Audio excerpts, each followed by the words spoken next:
El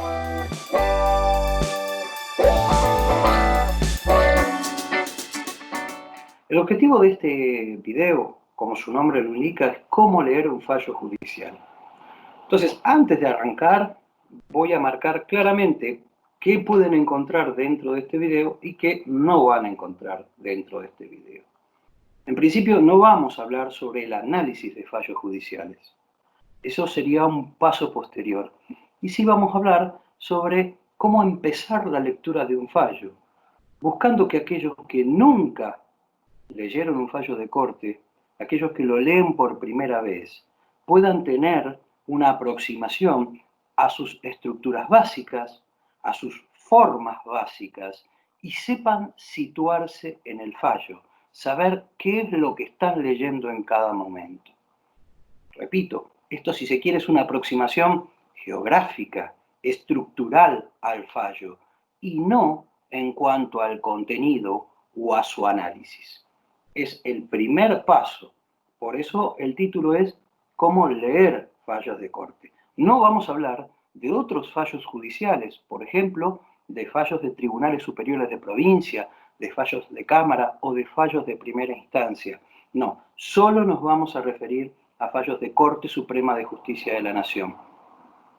En este contexto, vamos a dar algunas ideas básicas y a entender cómo situarnos.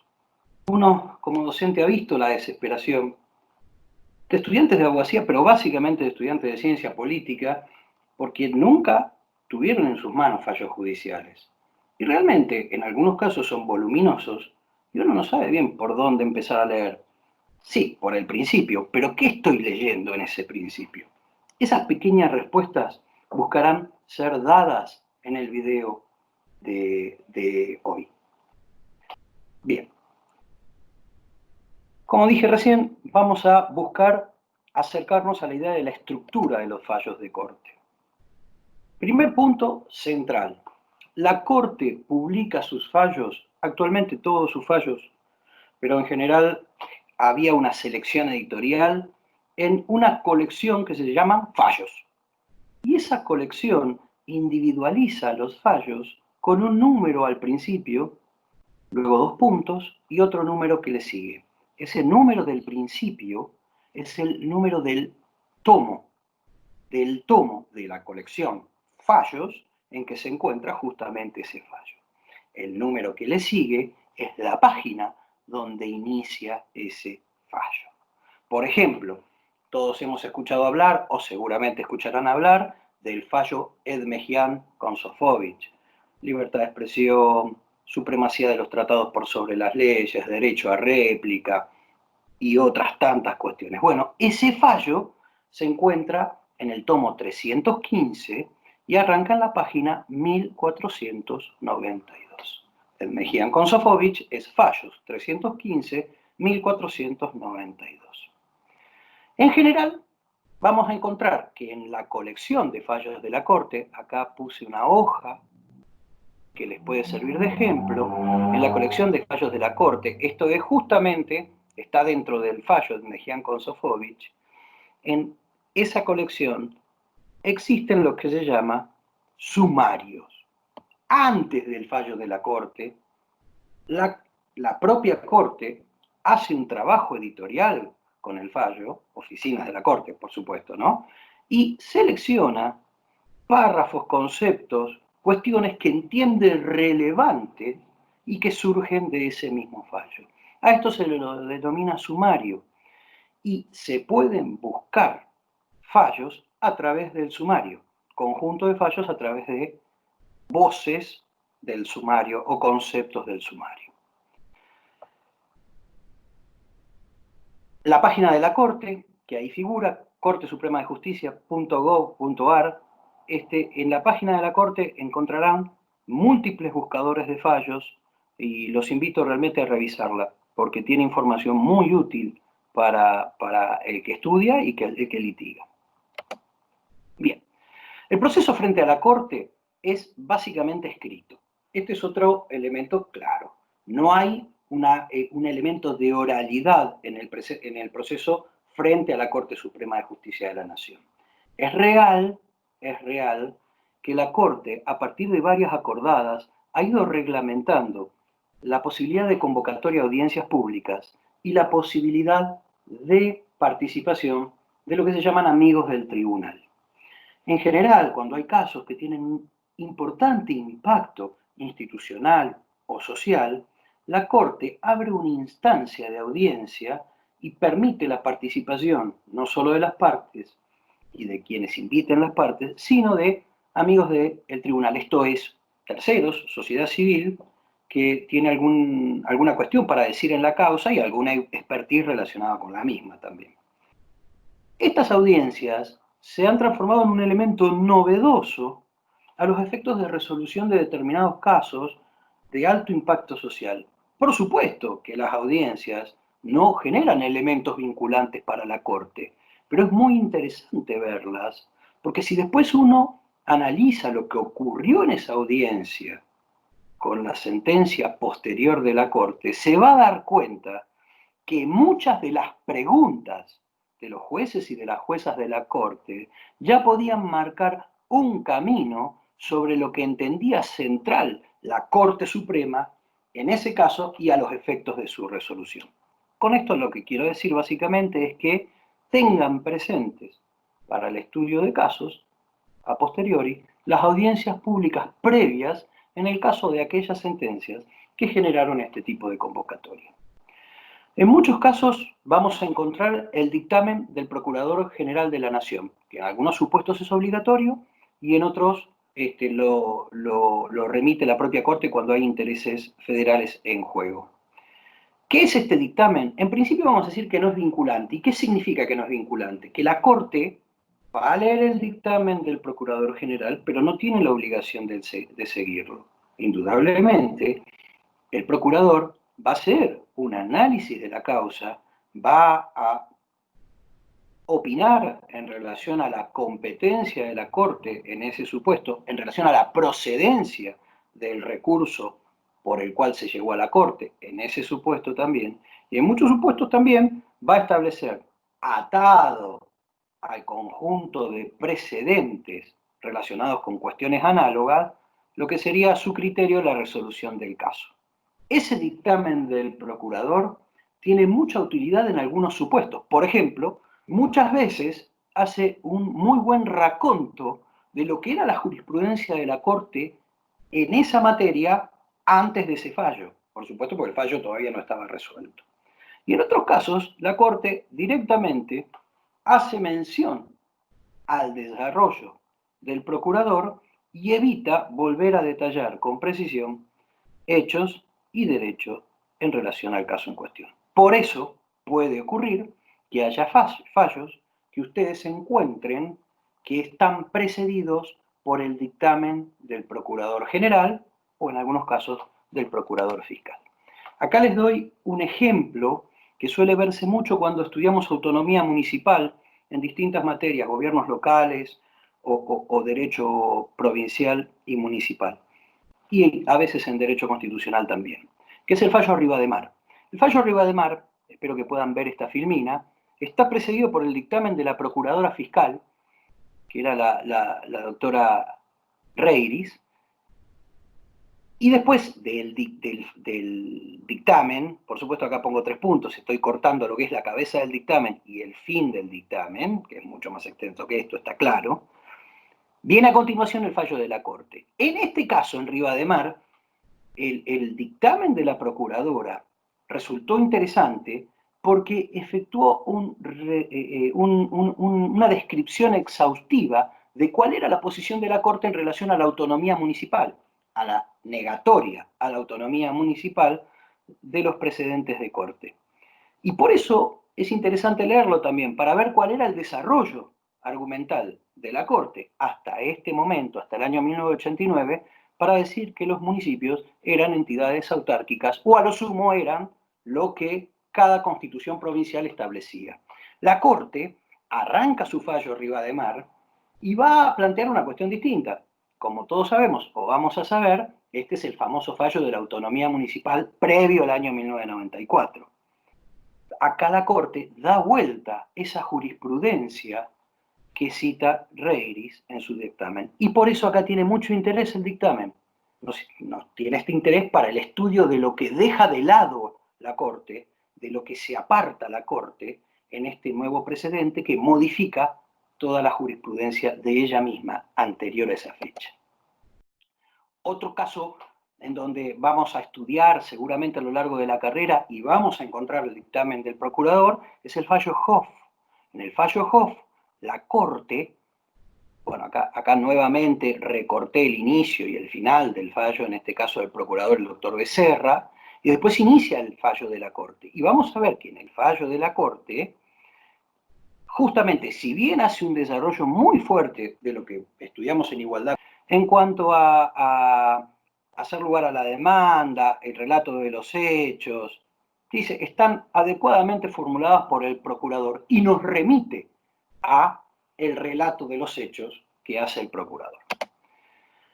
Bien, vamos a ver ahora las estructuras de los fallos de la Corte. Primero, las sentencias de la Corte, vamos a ver que al principio dice autos y vistos, en general ahí se menciona la causa, el antecedente judicial por el cual el fallo llega a la Corte, el caso en la mayor parte de los supuestos, y a continuación los considerandos. Los considerandos son párrafos o conjuntos de párrafos que se numeran y que pueden tener unidades temáticas o no. Los fallos de la Corte se dividen en considerandos. En general, los considerandos no tienen subtítulo. Los considerandos no llevan ni un título ni una identificación temática especial. Aunque ha habido casos, creo que ahora recuerdo a Clavel, muy complejos, en donde alguno de los votos sí tomó esta metodología de titular considerandos o conjunto de considerandos. Pero es habitual que no exista titulación. Y también es habitual que no existan notas al pie en los fallos de la Corte. Las citas se dan dentro de los considerandos. Luego de los considerandos aparece la parte resolutiva, que es el desarrollo de los considerandos y a partir de ese desarrollo, ¿qué se resuelve? En la parte resolutiva está lo que se resolvió en el fallo a partir de lo que, o de los fundamentos que vamos a leer en los considerandos. Y luego de la resolución aparecen las firmas de los jueces, que en muchos casos son los nombres, y a veces aparece la firma hológrafa, depende de las copias que nos lleguen para estudiar ese fallo. Acá quiero hacer una cuestión que puede ser interesante. Dentro de los considerandos, si bien esto da para otro video, vamos a encontrar un relato de los hechos al principio o una remisión al relato de los hechos que hace el procurador, y esto es muy importante, el relato de los hechos en el estudio de casos, pero repito, esto es para otro video. Vamos a ver también considerandos que hablan de la admisibilidad o no del recurso, o de la acción en el caso de las originarias, pero del recurso, digamos, cuando está en juego o se discute el porqué de la intervención de la Corte. Entonces vamos a tener hechos, vamos a tener admisibilidad del recurso, y después vamos a tener el derecho, vamos a tener el desarrollo de los elementos jurídicos, de las cuestiones jurídicas que llevan a la resolución del caso. Bien. La Corte Suprema es un órgano colegiado, actualmente de 5 miembros. En algún momento fue de 7, en otro de 9, en otro de 9 y disminuyendo. Actualmente es un cuerpo colegiado de 5 miembros. Resuelve los casos por mayoría absoluta de la totalidad de los miembros. O sea, para que haya una resolución del caso, tiene que haber 3 jueces o juezas que voten lo mismo en cuanto a la resolución de la cuestión. En cuanto a la resolución de la cuestión. Los votos pueden ser conjuntos o pueden ser por su voto, ¿sí? Pero entendamos esto, si hablamos de un cuerpo colegiado de 5, no necesitamos unanimidad, necesitamos mayoría absoluta de la totalidad de los miembros. Y entonces, en 5, mayoría absoluta es 3. Cuando tenemos 3 jueces o juezas que votan lo mismo, ahí ya tenemos una mayoría decisoria y tenemos la posibilidad de una resolución del caso. Pero no es tan sencilla la cuestión. A veces puede ocurrir que dentro de esa mayoría decisoria, los jueces voten por distintos argumentos o con variaciones argumentales. No necesariamente la diferencia tiene que ser tan radical, como dije antes, distintos argumentos. Puede haber alguna diferencia argumental, puede introducirse alguna cuestión que otro juez no introduce, aunque ambos resuelvan lo mismo. Esto se llama, o a estos votos los identificamos, cuando luego de la firma del juez hay un paréntesis que dice por su voto o por sus fundamentos. Recapitulando, cuando una firma, cuando empezamos a leer el fallo, leemos los considerandos. Olvidémonos del dictamen del procurador. Hagamos de cuenta que en este caso no está. Leemos los considerandos. Y llegamos a la parte resolutiva. Luego de la parte resolutiva vemos las firmas. Las firmas de los jueces que no tienen paréntesis son los que votaron, firmaron, escribieron, suscribieron lo que acabamos de leer. Y eso es la mayoría argumentativa y la mayoría resolutiva. Puede quedarse ahí o no. Puede ocurrir que la mayoría decisoria tenga múltiples votos en cuanto a la argumentación, en cuanto a los considerandos. Esos segundos votos que concurren a decidir lo mismo, pero con sus argumentos, son los que dije que la firma está está continuada por paréntesis y el por su voto o por sus fundamentos. Y luego, si hay, vamos a encontrar la o las disidencias. ¿Qué son las disidencias? Son aquellos votos que resolvieron algo distinto. Y también podemos encontrar tantas disidencias como votos de jueces en disidencia. En una corte de 5 solo podrá haber 2 votos de disidencia o un voto de disidencia concurrente. Vamos a dar algunos ejemplos para que les resulte más claro. Acá tenemos el fallo Arenzón, que ya lo vimos. Si corremos un poquito esto, vamos a ver que en el fallo Arenzón, creo que no lo vimos, perdón. Bueno, el fallo Arenzón, ven, acá yo recorté, por supuesto, pero vemos los autos y vistos o los autos, los considerandos. Este fallo, en su voto que conforma la mayoría decisoria y la mayoría argumentativa, tiene 7 considerandos, ¿no? Arranca el primero, recorté los otros, tiene 7 considerandos, y después viene por ello, de conformidad con lo dictaminado por el señor Procurador General, y resuelve, se confirma la sentencia. ¿Está bien? Vamos a ver a las firmas. Tenemos la firma de Genaro Carrió, sin paréntesis, la firma de José Severo Caballero, sin paréntesis, y la firma de Carlos Fait, sin paréntesis. Significa que lo que acabamos de leer es lo que firmaron estos 3 jueces, y es lo que resolvieron estos 3 jueces. Y después tenemos la firma de Petracchi y Belucio. Estos 2 votos resuelven lo mismo, pero con otros argumentos. En este caso, a mi criterio, con argumentos mucho más robustos. Se llama el por su voto. Si yo les pregunto cómo salió este fallo, ustedes me tienen que decir 5-0. Es verdad, acá no hubo disidencia, pero hay un voto que tiene la mayoría argumental y hay otro voto que concurre con sus propios fundamentos o según su voto. Vamos a ver otro ejemplo, si podemos. Bueno, voy a ver acá, por ejemplo, el famoso fallo Fall.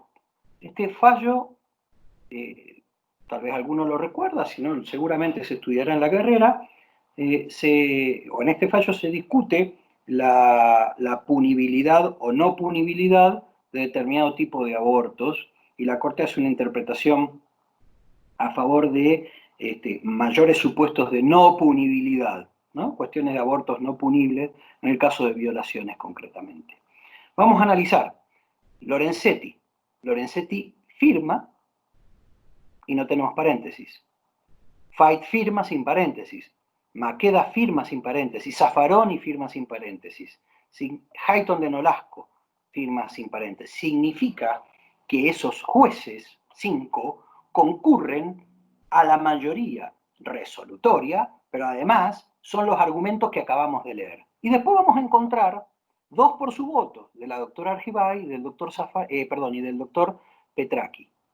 ¿Esto qué significa? Que en este caso, estos 2 jueces concurrieron a resolver lo mismo, pero lo hicieron con argumentos propios. En este voto no encontramos disidencias, en este fallo, perdón. Vamos a otro fallo, un fallo también muy polémico de la década del 90, que era relacionado con la personería jurídica, su otorgamiento o no a la comunidad homosexual argentina. Y acá vamos a ver cómo salió este fallo. Fíjense, fallo bastante particular. Levene, bueno, acá el paréntesis es de Levene hijo, ¿no? No es el paréntesis que me refiero relacionado con el tipo de voto. Levene era el presidente del tribunal. Pero si nos fijamos, todos los demás jueces tienen paréntesis, algunos según su voto y otros en disidencia. Esto lo que nos está marcando es que acá cada juez votó con sus argumentos. Les repito, no significa que necesariamente hicieron modificaciones sustanciales. Algunos sí, otros no. Pero cada uno votó por sus argumentos. Acá, el voto que primero leemos es el del presidente, después vamos a leer el del vicepresidente primero, después vamos a leer el del vicepresidente segundo, que es el doctor Barra. Pero son todos según su voto.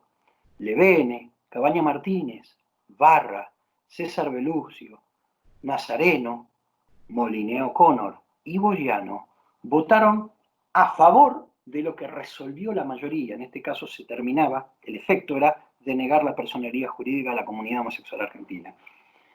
Todos conformaron la mayoría, pero con una particularidad.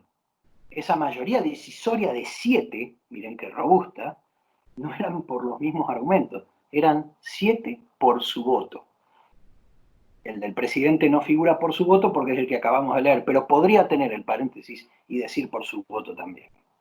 Y acá tenemos 2 disidencias, la disidencia de Fait y la disidencia de Petracchi. ¿Sí? Bueno, acá van a tener un pequeño resumen de lo que acabo de explicar en los casos en concreto. Básicamente, les repito. Buscamos una aproximación geográfica a los fallos. Hay algunas licencias técnicas que me tomé, pero a los efectos de entender cómo abordar ese fallo que por primera vez nos dan, me parece que las herramientas están. En nuevas presentaciones vamos a intentar prolijar algunas cuestiones y precisarlas un poquito más. Espero que haya sido de utilidad y les mando un saludo.